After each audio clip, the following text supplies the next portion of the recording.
Formula One is on summer break. The cars are silent. The circuits are empty. The drivers are on yachts in Sardinia, in simulator sessions, in quiet rooms with their management teams, having the conversations that will define the next chapter of their careers.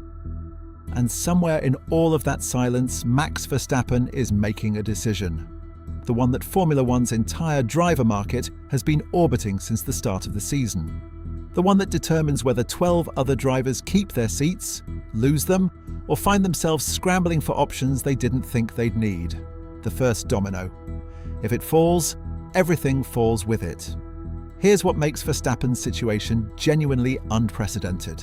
He is contracted to Red Bull until the end of 2028.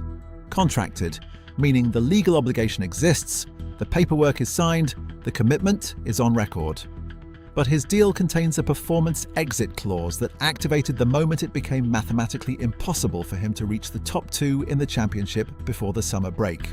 He sits 6th, 110 points behind Antonelli, Red Bull 4th in the Constructors. The clause is active. He has until October to decide. And he said something earlier this season that nobody has fully forgotten. Privately, I'm very happy. You also wait for 24 races. This time, it's 22. But normally 24. And then you just about, is it worth it? Or do I enjoy being more at home with my family? Seeing my friends more when you're not enjoying your sport? Is it worth it?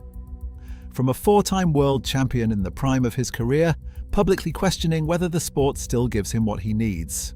The same question Fernando Alonso is asking from a different direction. Alonso wondering whether Formula One gives him the adrenaline he needs to live, Verstappen wondering whether the sacrifice of the racing calendar is worth what the racing itself is delivering. Two of Formula One's greatest drivers. Same summer break. Same fundamental question. Let's go through every driver on the grid. Who is safe? Who is vulnerable? And exactly why everything leads back to the man holding the first domino. Start with the locked-in drivers. Because understanding who can't move makes the domino effect clearer. The safe ones. Kimi Antonelli is confirmed at Mercedes for 2027. The championship leader, 50 points clear, 6 wins, on track to become the youngest world champion in Formula One history, isn't going anywhere. Toto Wolff has made his commitment explicit. Antonelli turns 20 later this month. He has decades of Formula One ahead of him. His seat is the most secure on the grid. Lewis Hamilton is confirmed at Ferrari for 2027. The 7-time world champion is in his second year of a multi-year deal and has delivered what Ferrari needed. A resurgent season, 1 race win in Barcelona, 2nd in the championship. His seat doesn't move. Charles Leclerc announced a new multi-year deal during the Monaco Grand Prix. The 9-time Ferrari race winner, a Ferrari Academy graduate since 2016, isn't leaving the team he's spent his entire senior career with. His seat doesn't move either. Lando Norris is locked in at McLaren. The reigning world champion, the first McLaren drivers' champion since Hamilton in 2008, extended his contract ahead of 2024. He has helped McLaren to back-to-back constructors' titles. His seat is immovable. Oscar Piastri signed a McLaren extension in March 2025, lasting at least until the end of 2028. He isn't going anywhere either, despite months of rumours linking him to Red Bull. Zak Brown was characteristically direct. I'd be very surprised if Lando or Oscar went elsewhere because they are very happy. Pierre Gasly signed a 2-year Alpine extension in September 2025, running until 2028. The only driver outside the top 4 teams to finish on the podium this season, Monaco, 3rd place, is one of the few genuinely settled midfield drivers. Gabriel Bortoleto and Nico Hülkenberg are both committed to Audi for multiple years. Bortoleto confirmed during Hungary that he is there for many years. Hülkenberg was equally clear. As long as I'm having fun, the stopwatch is accurate, and the team wants me, I'll drive for Audi. I can imagine that continuing for quite some time. Those are your safe drivers. Antonelli, Hamilton, Leclerc, Norris, Piastri, Gasly, Bortoleto, Hülkenberg. 8 drivers who know where they'll be in 2027. 14 who don't. The vulnerable ones and the domino. George Russell is officially confirmed at Mercedes for 2027 on a multi-year contract. Wolff said publicly, "We don't want to change things. It's a lineup that is good for us." On paper, safe. In reality, the most interesting contract situation at Mercedes, because Wolff also said he's not afraid of having Verstappen and Antonelli in the same team at some point. Because Verstappen was photographed on Wolff's yacht in Sardinia for the second consecutive summer.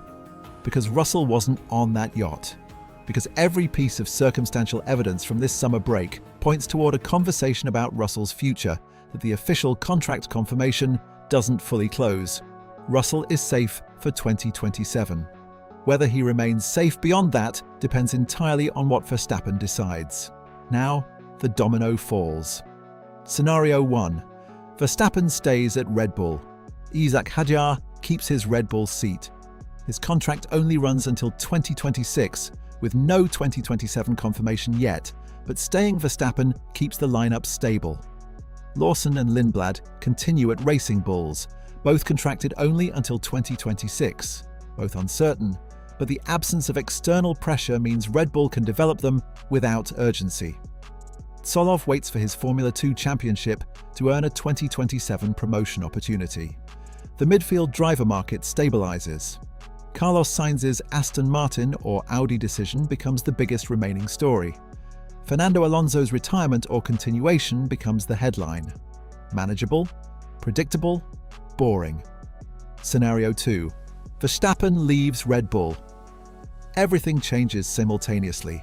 Red Bull need a driver of World Championship caliber to replace the greatest driver of his generation. The names immediately in the frame, Piastri, Russell, Sainz, all have complicated implications. Piastri would need McLaren to release him from a contract running until at least 2028. Brown left a tiny door open. If someone slipped on a banana peel, of course, Max is a 4-time world champion. But that's not a genuine offer. Russell's Mercedes contract exists but doesn't protect him from a future without Wolff's full backing. Hadjar's position at Red Bull becomes suddenly precarious. A team rebuilding around a new lead driver needs certainty in both seats. And Hadjar, impressive but unproven at the top level, trailing Verstappen 8-3 in both qualifying and race head-to-heads, might not survive the rebuild. Lawson and Lindblad, both without 2027 contracts, suddenly face a Racing Bulls reshuffle as Solov, leading Formula 2 by 20 points, pushes for promotion. Colapinto at Alpine, also contractless beyond 2026, gets squeezed further if the Alonso to Alpine chain activates. Sainz's choice between Williams, Aston Martin and Audi gains new urgency if Red Bull enters the Sainz conversation. Scenario 3. Verstappen takes a sabbatical. The nuclear option. The one Raymond Vermeulen dismissed but didn't completely rule out. The scenario that produces the most chaotic driver market reshuffle Formula 1 has seen since Hamilton moved to Ferrari. A Verstappen sabbatical creates a Red Bull vacancy without a clear replacement pathway.